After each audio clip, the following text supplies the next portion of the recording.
it's a real pleasure to host her here today. I would dare to speak a few words in Spanish, but I don't see much Chilean people joining there, so then I might leave that for the end. So Cecilia has a very dilated career. She obtained the title of biochemist in 1965 in the University of Chile. And in the 1969, she was the first woman to obtain a doctorate degree in science with mention in biology. She was awarded by the same faculty in the Universidad de Chile. Then she did a postdoctoral stay at Fogarty Fellow between 69 and 72 at the NIH. And from the 74 to 83, she joined the Boston Biomedical Research Institute as a research fellow. And then from the 78 to the 86, she had an appointment as an associate at Harvard Medical School. Then since 1984, she worked at the Faculty of Medicine in the University of Chile. And in the 86, she became a full professor. In 93, she received a Guggenheim Fellowship, and between 2001 and 3, she served as a director of the Cellular and Molecular Biology program of the Institute of the Biomedical Science of the same faculty in the University of Chile, where she is currently a member of the Department of Neuroscience. Between 1995 and 2001, she was part of one of the presidential advisory commissions at the time by President Eduardo Frei. In 2015, she was a member of the Presidential Commission again, now named for the Science for the Development of Chile, created by President Michelle Bachelet, the first South American woman president, and which shows how Cecilia has been involved in the development of the science in Chile, in our country. In 2004, the University of Chile awarded her the Amanda Labarca Medal of Merit, which is awarded for women who have made outstanding contributions to the country. And in 2006, she was the first woman to receive the National Prize in Natural Science, which, as you can imagine, she shattered many glass ceilings. She has been president of the Chilean Society of Biology and Society of Latin American Biophysicists, and she was being a council of the Biophysical Society, the International Union for Biochemistry and Molecular Biology, International Union of Physiological Science, and I'm sure many others. She's a full member of the Chilean Academy of Science, and she's the president of the Academy for the current period until next year. She currently works in neuroscience, studying the communication between neurons and neuronal plasticity mediated by calcium. She has over 130 articles, which today they have almost 7,000 citations.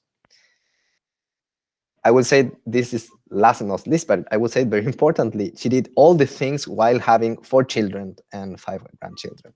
So Cecilia, you are very, very welcome. We're happy to have you. And now I let the virtual stage for you. Thanks. Well, thank you very much, Paulo, for that kind introduction. And I feel really very honored and very thankful for this invitation to present our work at the European Calcium Society in webinar form. So the title of my talk today is Role of Calcium-Induced Calcium Release in Neuronal Function. And as you all know, calcium-induced calcium release is a crucial mechanism for cardiac muscle de-excitation contraction coupling cycle. We are opening a voltage-gated calcium channel in the plasma membrane, allow calcium influx into the cytoplasm that is creates a local environment that activates calcium-induced calcium release mediated by the cardiac type Rhino receptors. And this generates a global calcium wave that allows the contraction of the cardiomyocytes.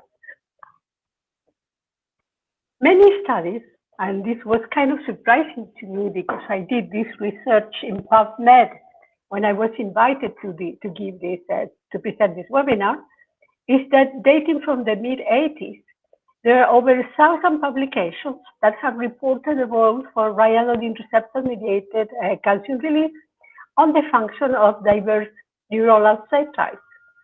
But if you see, even today, reviews, they picture calcium as being released from the presynaptic terminal into the postsynaptic terminal via opening of NMDA receptors when there's a transmission, synaptic transmission, and that calcium would hit local targets that finally would lead to plasticity responses.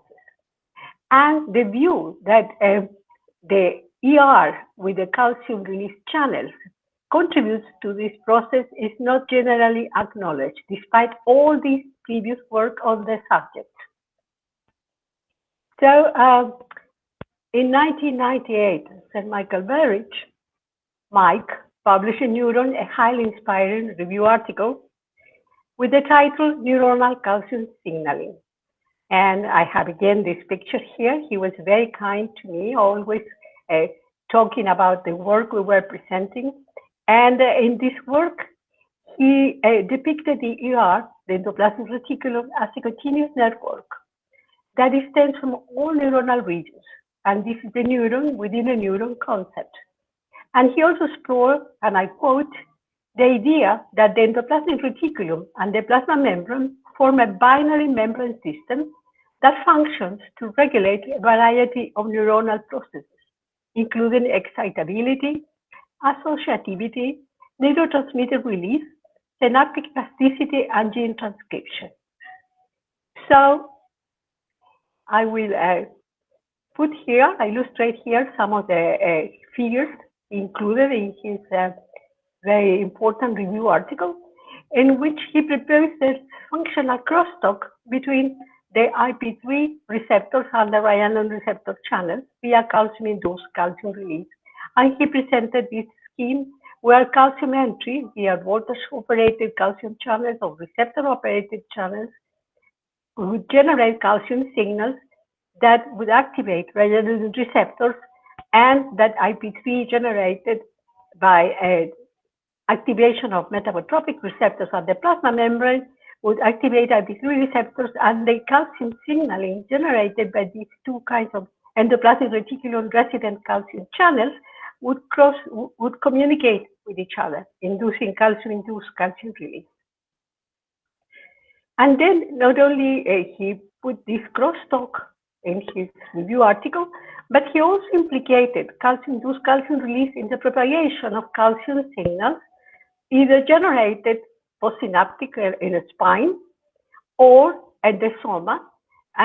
He proposed that calcium-induced calcium release mediated by these two types of receptors would generate a calcium wave that would allow calcium to enter the nucleus from the distant sites of calcium entry into the neuron. And he also proposed that the nuclear calcium is fundamental for the phosphorylation of CREB binding protein that, together with phosphocreb, would allow with impulse induced gene transcription. So what are the topics of my talk today? I will address how ryanodine receptor mediated calcium release in neuronal cells first is redox sensitive. Second, is required for synaptic plasticity, LTP, LTD, and dendritic spine remodeling. How it is also required for spatial memory processes that ryanodine receptor mediated calcium release amplifies IP3 receptor mediated calcium transients. And finally, how this process participates in the generation of activity-induced nuclear calcium signals.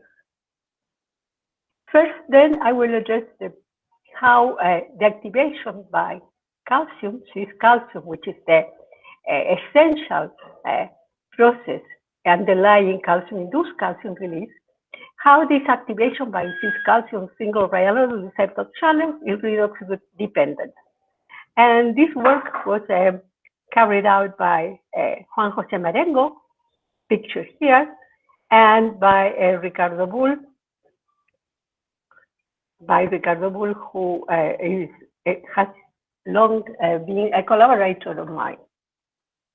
And what we reported in 1996 is that single ryanodine receptor channels incorporated into channel lipid bilayers from a preparation, a microsomal preparation from a rat neuronal cortex, displayed 3 different responses to Swiss calcium. And since we know that the brain has the 3 isoforms, RYR1, RYR2, and RYR3, that are the 3 mammalian isoforms of ryanodine receptors, it was easy to think that these calcium dependencies represented the responses of these 3 isoforms. However, we then found that what was determining the response to calcium was the oxidation state of cysteine residues present in the channel protein. So if we have a highly reduced situation, the channels barely respond to calcium. When you partially oxidize the channels, you have a bell-shaped calcium response. And then when you are further oxidize the channel, you have the response that is mostly presented by the native cardiac ryanodine receptor channels, activation by low calcium concentration, and lack of inhibition by submillimolars magnesium or calcium that are responsible for the inhibition that you observe here. So, resuming quite a lot of work, we know now that SH oxidation, alkylation, and nitrosylation shifts the activation, the response to activation by calcium to the left, while SH oxidation, alkylation, and SH glutathione does the opposite, shifts the inhibition by calcium magnesium to the right. So by doing that, you get a highly reduced channel, you get the low P0, the low open probability response, then you get the intermediate or the high response. And interestingly, in neuronal cells, the most frequent response from native channels isolated from endoplasmic reticulum enriched preparation have this very low response, indicating that the channels in neuronal cells in the native state are mostly in the reduced state. Then we went on to study whether ryanodine receptor-mediated calcium-induced calcium release in neuronal cells is also redox sensitive. And here I have the picture of several PhD students of mine, Tatiana Daphne, Enrique Kermelin, Denis Requilme, and Alexis Omeris, then Andrea Paula Lima, who did a postdoc with me, and my collaborators, Maria Angelica Carrasco, Tulio Núñez, Gina Sanchez, and Jorge Hidalgo, who also happens to be my kid brother. So to test, how did we test the role of ryanodine receptor-mediated calcium release? We used primary hippocampal cultures isolated from rat hippocampus, and here is a picture showing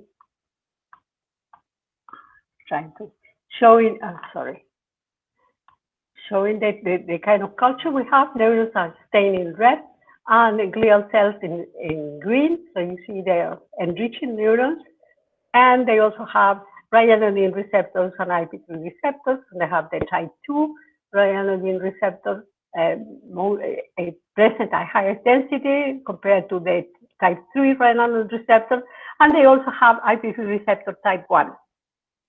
And then to test the contribution of ryanodine receptor calcium release to the functions we wanted to investigate, it was important for us to test what happened, because we know that ryanodine is use dependent in order to block the channel.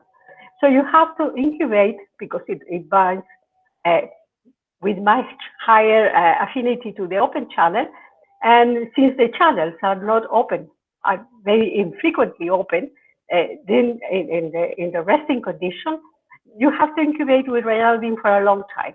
And here I have some records showing that the additional ryanodine, the record at the lower left, shows that addition of 50 micromolar ryanodine does not elicit an initial calcium signal, in contrast to what happened to skeletal muscle where it does. And then after a long time, 1 hour of incubation with this concentration of ryanodine, if you add the ryanodine receptor agonist for CMC, you get no response. And when you add ionophore, an ionophore like ionomycin, you get a big response. And then, so we knew that ryanodine, after 1 hour incubation, was completely blocking the response of the channel to its agonist. And here is another example of that, where we have the channels incubated, the control, and at the lower right, we have the control and the cultures treated with inhibitory ryanodine, 50 micromolar, and you can see that the response to CMC, to the agonist, is completely lost.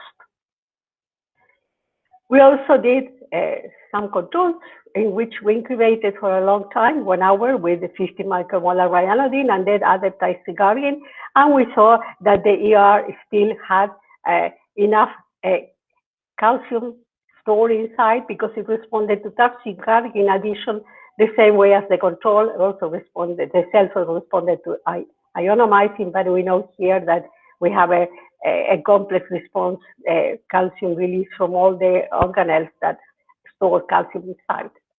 But the important point here is that pre-incubation for 1 hour with inhibitory ryanodine concentrations inhibits completely ryanodine receptor-mediated calcium release and does not deplete the ER of its calcium content.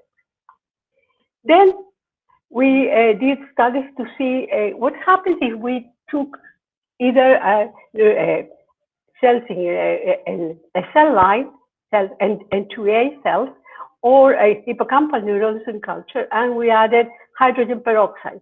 And you can see here, these are line scans, and you can see here that following the hydrogen peroxide addition, you have a significant increase in probe fluorescence.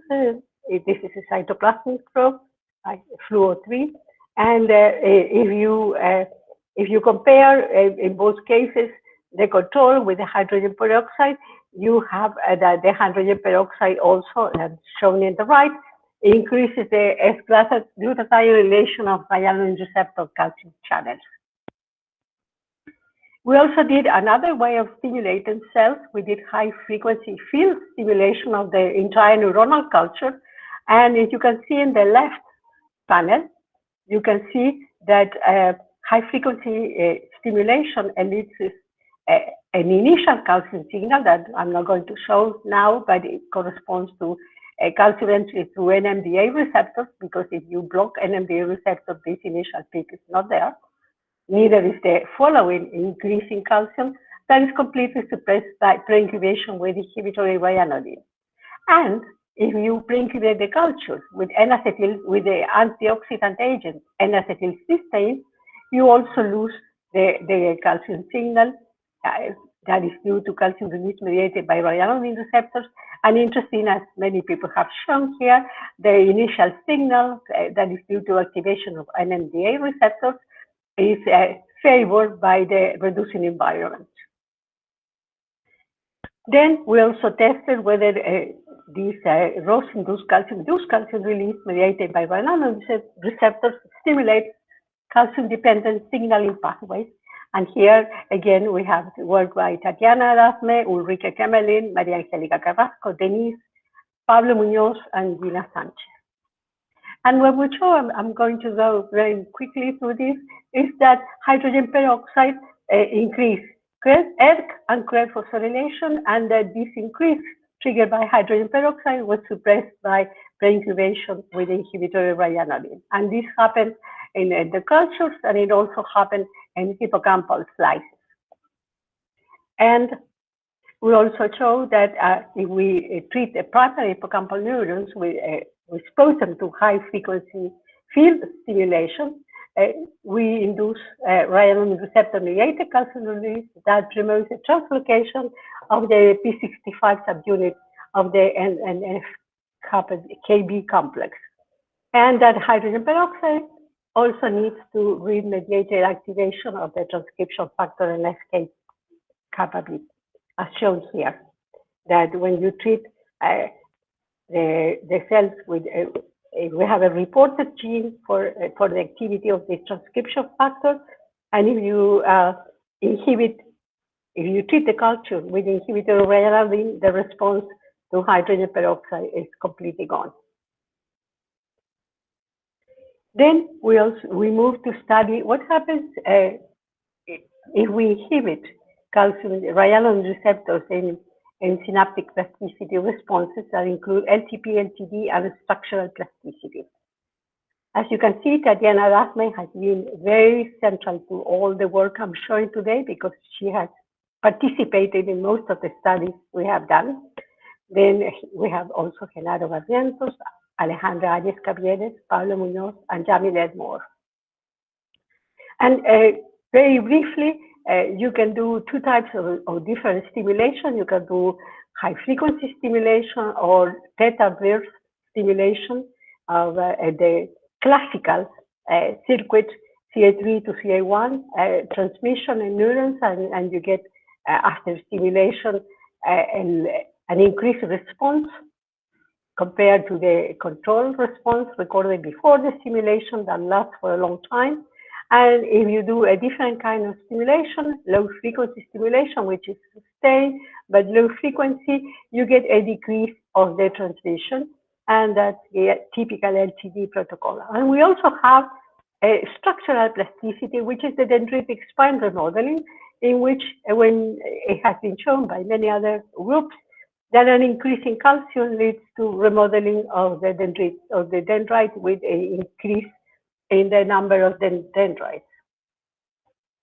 So very briefly here, I'm going to show you some records we have. This is still unpublished work. We are preparing a manuscript with that, in which we show here that theta burst stimulation causes significant LTP response in this circuit that I showed you in rat hippocampal slices.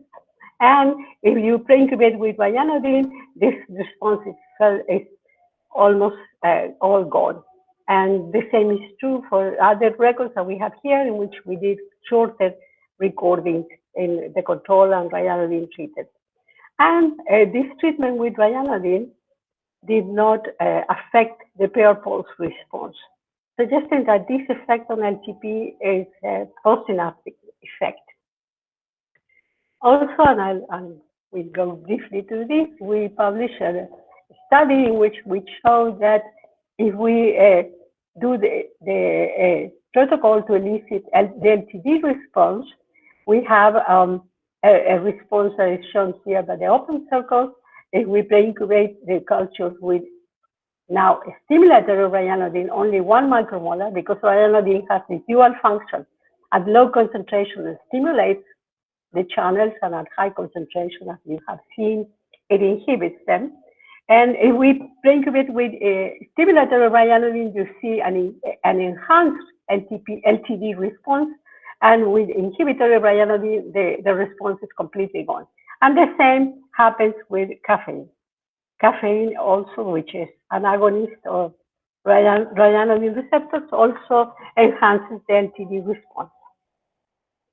We also looked at what happened with dendritic spine remodeling, and previous work has reported that the neurotrophin BDNF stimulated dendritic spine remodeling, and here I show a sequence of images taken from the control 30, 45, and 60 minutes after addition of BDNF, and you can see how there's a new spine emerging here.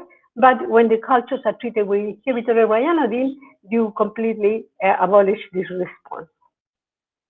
And the same is true. These are longer time records. The cultures were incubated for 7 hours with inhibitor of ryanodine and 6 hours with BDNF. And you can see in the control how BDNF increases the spine, the density of spine, whereas when you pre-incubate with inhibitor of ryanodine, this response is completely gone. Then we tested what happens if we decrease the expression of the ryanodine type 2 isoform, or YR2. So to do that, we transfected the cultures with SH2, YR2, and we found, and here are the images showing the images from the transfected cultures, And we took neurons that we had the red fluorescent protein attached to the SHRYR2 to show which neurons in the culture were transfected. And if you look at calcium transients in these transfected neurons, you see that when you have the culture transfected with the SHRYR2, the response to CMC is completely gone, and the response to CMC is also abolished by antioxidants that compounds that block the generation of nitric oxide, and by compounds that block the generation of superoxide anion by the NOx enzyme. It also, transfection with SHRYR2 suppresses the spine remodeling induced by BDNF or by caffeine, as I show here. And I also have records to show you in the lower records. We show that the response to BDNF is also inhibited by N-acetylcysteine, and the response to caffeine is also inhibited by N-acetylcysteine, showing that it has a redox component. And here are the images from the longer time records. The same thing. You see that the spine density increases. This is the control with the scramble sequence, increases very much upon addition of BDNF. But when you have the neurons transfected with the SHRYR2, this response is eliminated. And the same thing with the response to caffeine. Then we went on to study what happened to spatial memory processes, and here I have to acknowledge the work done by Paola Heger, Alejandra Arias-Carrier, Jamile Moore, and Jose Luis Valdez. We injected intrahippocampus a stimulatory ryanodine concentration, and we knew when we started the test that it was in the range of 1 micromolar. And we saw that the rats injected with this concentration of ryanodine displayed a escape latency that was smaller in the injected animals compared to the sham, and that this effect, as you would expect, was lost when you tested the animals 96 hours after the injection. And when you tested the animals at day 6, you saw that they had also an increase in consolidation of the memory, because at day 9 after injection, the animals found with higher frequency the place where the platform had been placed earlier. So here I'm showing you some images of the CA1 region, and we have the same for the CA3 and the dental gyros, but I'm not going to show you that for the sake of time, but you can see how the hippocampal region, which has been, in which we injected a scrambled sequence against RYR2, an antisense oligodeoxynucleotide sequence, and you can see that this is the control, same for RYR2, and when you look at this hippocampal region after the injection of the ODN RYR2, the expression of ryanodine receptor type 2 is very much decreased. And here is the protein content of the entire hippocampus, and you can see that naive compared to the scrambled injection have the same content and relative content, whereas in the whole hippocampus, the content of the RYR2 isoform is very much decreased, but the content of the RYR3 isoform remains unaltered. So it's a specific reduction of the RYR2 isoform. And then we tested these animals in a dry version of the Morris water maze, in which you put the rats in a platform that has 21 wells, and you deprive them of water for a few hours, and only one of the wells has water, and the animal has to find the water-containing well. And here are some images of the trajectories done by a control in a sequence of 15 trials, in which you can see that the animal was placed initially at a point, and then is found quite readily the place where the water-containing well was placed. In contrast, the animals that have been injected with the ODN RYR2, you can see that the trajectories were very different to the controls. And we also look at the number of errors made by the animals, and here you can see the gray and the blue groups are the sham and the ODN injected, and you can see that after the injections, the animals that before the injection behaved same way as the controls, after the injections, they display a much larger number of errors, as quantified right here, and they also, the distance that they cover were much higher than the control animals. So the injection of the antisense oligodeoxynucleotide in the hippocampal CA1 region impairs spatial memory in rats. Going back to one of the initial images in the very wonderful article by Michael Varys in 1998, in which he hypothesized that IP2 receptors and ryanodine receptors talk to each other and communicated via calcium-induced calcium release. We tested this hypothesis, and this work was done by Omar Ramirez, who's now doing a postdoc at Heidelberg, but John Alex Cordova, Pedro Lobos, and Stephen Hartel. And we detected the presence of the RYR2 isoform and the IP2 receptor type 1 isoform in neuronal cultures, and you have here images showing that both channels are expressed densely and as a marker of the endoplasmic reticulum in red. So the lower image shows the density of those channels in the dendrite and the initial part of the soma here. So then we proceeded to uncage cage IP3 in a zone in the dendrite, as shown in the top image here.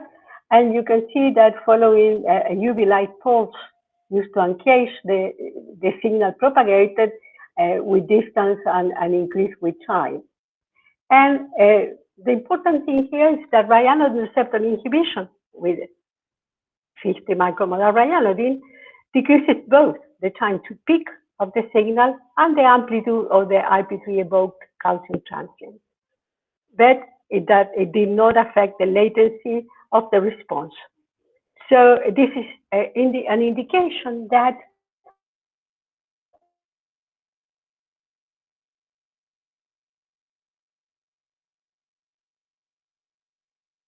activates via calcium-induced calcium release the neighboring ryanodine receptors that contribute to increase the rate of response of the signal and the maximal amplitude of the signal. We took the next point article, and where he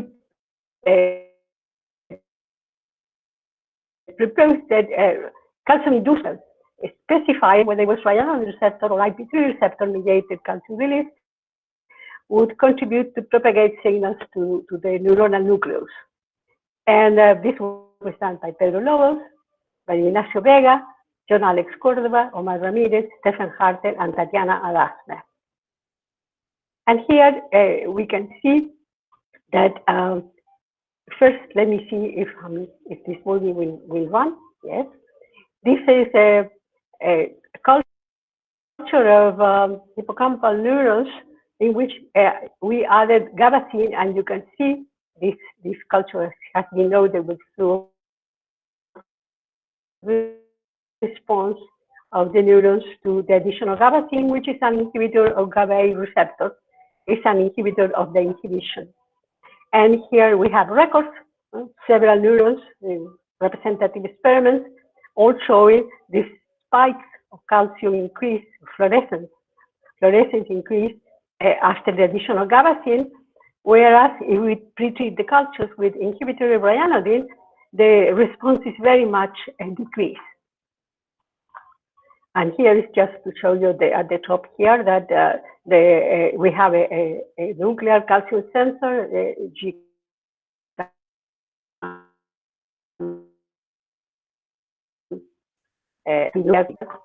very different responses in the control and the ryanodine treated neurons. And this is quantified here. These are average records. You can see that the sorry, folks, we seem to be relative fluorescence, calcium reduced. Okay, and the area under the curve is lower. If we transfect with the stage are wired to the thing, we have a very much decreased response of the neuronal calcium signal, the nuclear calcium signals elicited by gabapentine addition. And we also, I will go very quickly through this. We also did other ways of stimulating neuronal activity. Here we show some records in which we did glutamate uncaging, and we did 5 pulses, 10 pulses, and 20 pulses. And you can see that the calcium increase in the nucleus. These are spontaneous activity. And you can see that 20 pulses to elicit glutamate uncaging, local glutamate uncaging, is very much favored by the increase in the number of pulses. And here I have a movie. I don't know if you can see it very well, but to compare what happens to in the response of the control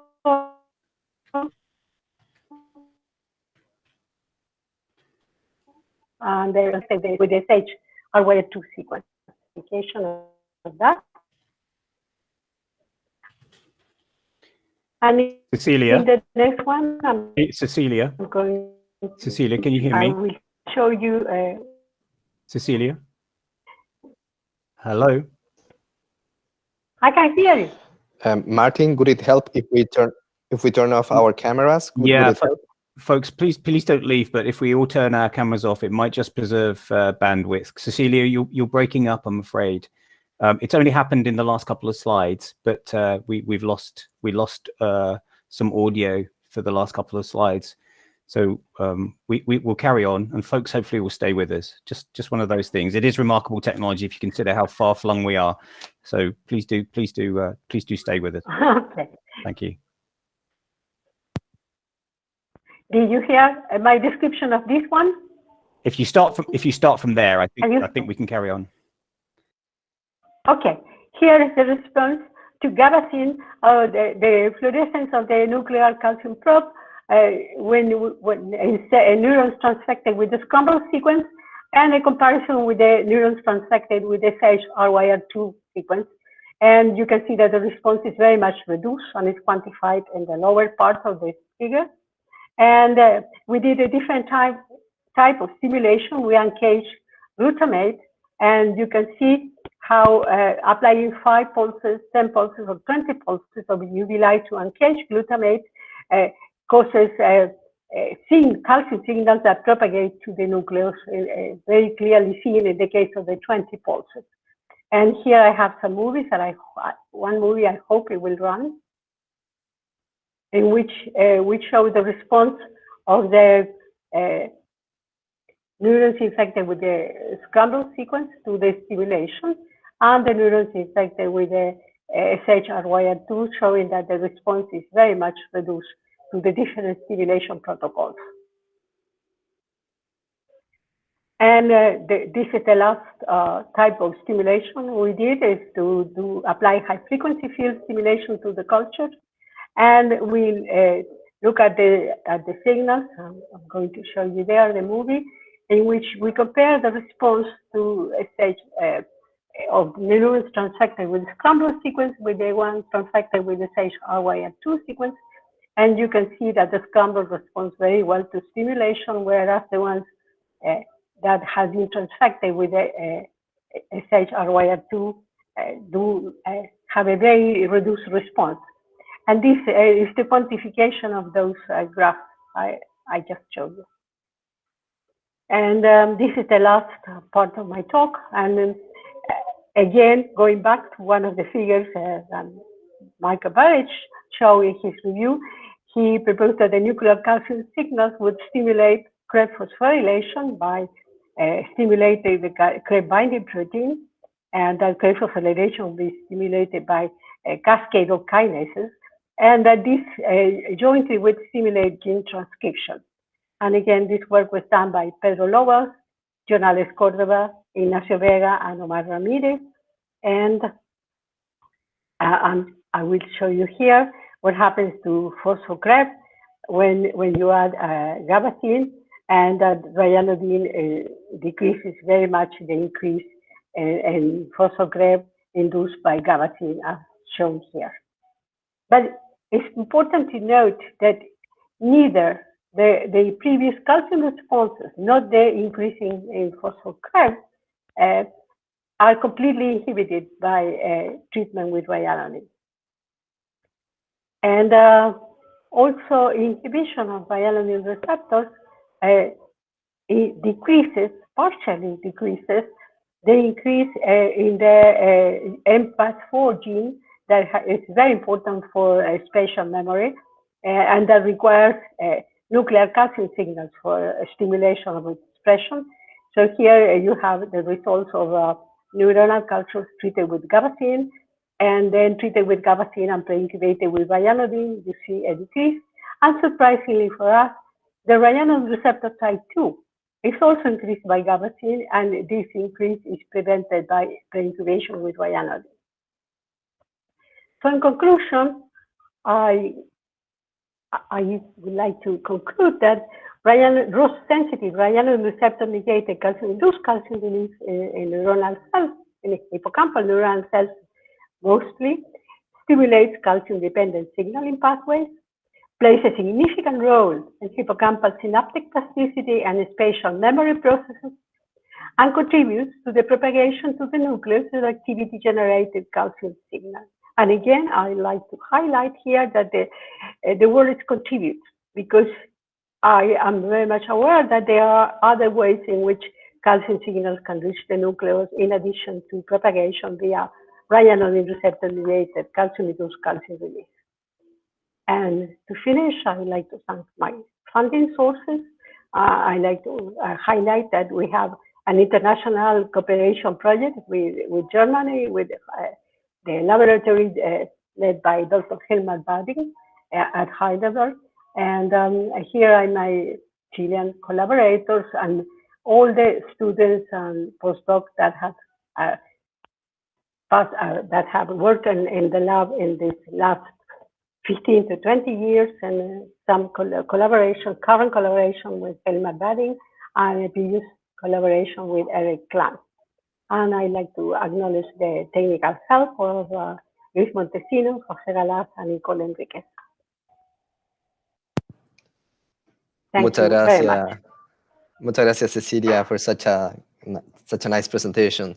Please remember to everybody in the audience that you can type your questions. So we will start with Martin Budman. He's asking, that peroxidase activates IP3-induced calcium signaling 2. Was there no contribution from IP3 receptors? That's an excellent question, Martin, because that's exactly what we're doing in collaboration with Helmut Bading and his group in Heidelberg. Because we have probably, they work together, ryanodine receptor and IP2 receptors. So if you inhibit only one of them, you still have the other one. So we are very curious to know what will happen if we inhibit both receptor types. So now I have a question on my own. I would like to step in.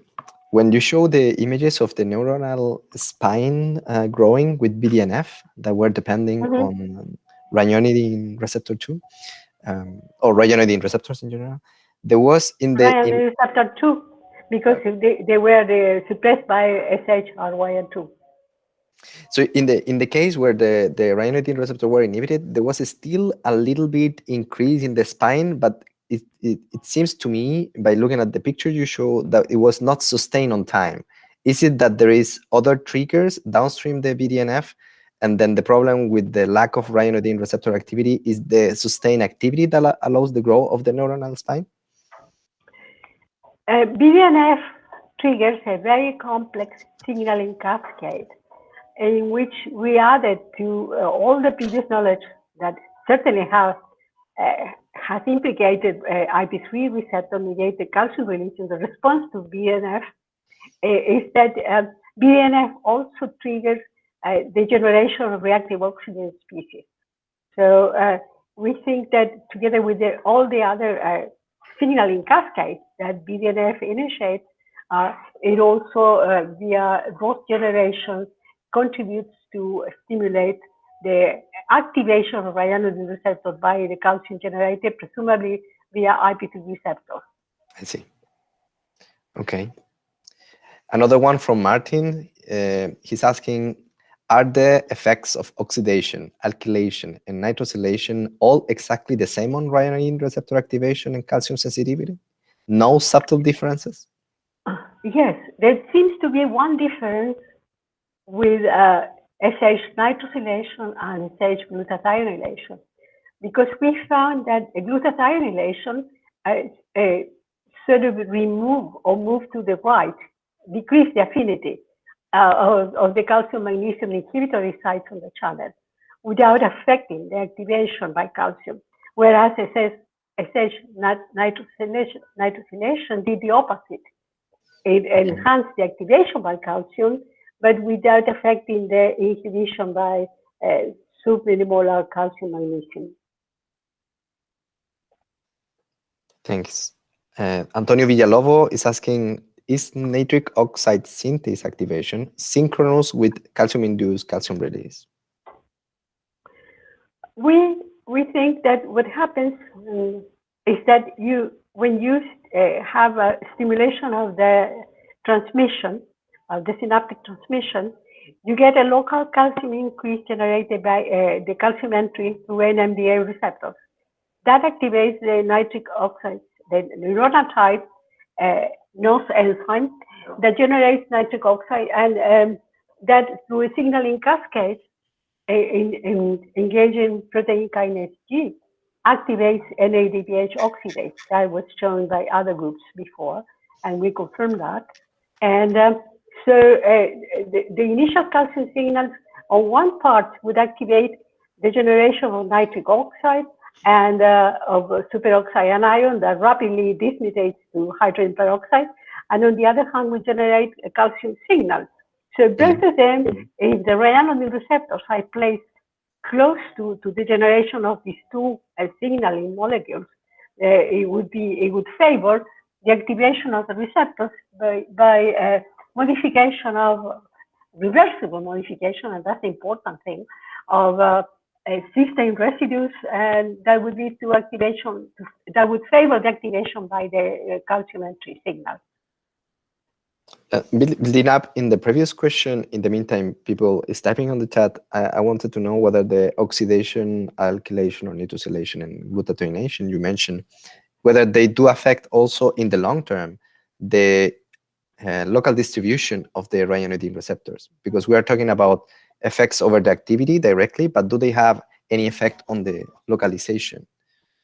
That's an excellent question, and that's one of the issues we're addressing now. Unfortunately, since March, early March, we have not been able to go to the lab. The University of Chile is completely closed. So all my PhD students cannot do the experiments. Oh, that's a pity. Well, this has been a crazy year for everybody. Yeah, yes, I know. But certainly that's one of the things.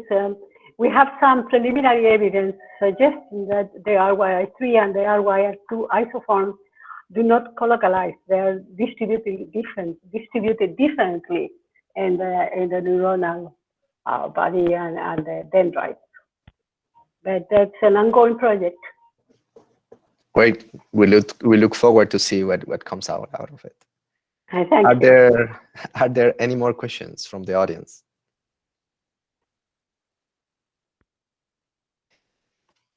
No? Well, if there are no any more questions, so I just transmit to Cecilia greetings from Jan Paris, saying fantastic talk, Thank Cecilia. you, Jan. Muchas Greetings gracias. back. Okay. And Antonio also is greeting you, thanking you for an excellent presentation. So Thank we you very much. finished the formal meeting now, but if you agree, we can stay a few minutes. So from the Sure. assistants, they can open the microphones and cameras. So maybe Jan and or Antonio, they can personally greet you. Okay. Dan Johnson Well, is also congratulating and thanking for the talk. thank you. Thanks very much, Cecilia. That was really enjoyable and great to see those images from Mike's review in Neuron. So I have a confession, well, a story really. Mike, it took me some years to train Mike with CorelDRAW. He wasn't very adept at digital design. But he was a fantastic hand drawer of diagrams. So I actually drew all those images for him in CorelDRAW all those years ago, and eventually taught him how to use CorelDRAW. But he used to give me a pile of papers with all his really amazing diagrams. And in fact, actually, the only reason why they needed to ever be put into a kind of a digital format was for posterity and for journals. But his hand-drawn diagrams were so charming and so good that sometimes it was a shame to actually make them digital, to be honest. You know, hand drawings are coming back now. Cecilia, if you want, you can stop sharing screen so then you can see actually the other participants. I will try to do that. Okay. So yes, I noticed, Martin, that in the 1998 review, he thanked you for the drawings. Right. Yeah. It was. I had seen that. He was very kind like that, but he got there in the end and became an absolute whiz with CorelDRAW towards the end, actually. But one of the things that Mike paid a lot of attention to, so in all those diagrams, everything had to match up. There's always symmetry. You always try to get symmetry, which I think is the lesson of those diagrams, as well as the symmetry and the ideas about activation of Rhino receptors and IP3 receptors that you talked about. But also, he had a keen eye for presentation as well. So, yeah. Yes. It's so nice to see you all. So many old friends I had not seen for such a long time. That's why for me these webinars have been so interesting and to connect us all, as you say. My university is also shut, Cecilia, so students can go in, for example, if we make a business case for their work, but that's it. We're quite, so it's nice to link everybody around the world and to see familiar faces. Yes. And also it's quite, I would like to highlight what Martin mentioned earlier, that the European Calcium Society has become much more international, especially after the GRC calcium signaling died, or I don't know how to say it. And we have open even instances for young people. So I can see between the attendees, for example, some people from your lab, Andrea, Paola Lima, Tatiana were already in the list. So then we can actually, these webinars are followed all around the world, and that's why the time is matching more or less with the European time by the end of the day, with a good time for in America, but also in other places of the world. Okay. Okay. Well, if nobody has anything else to say, or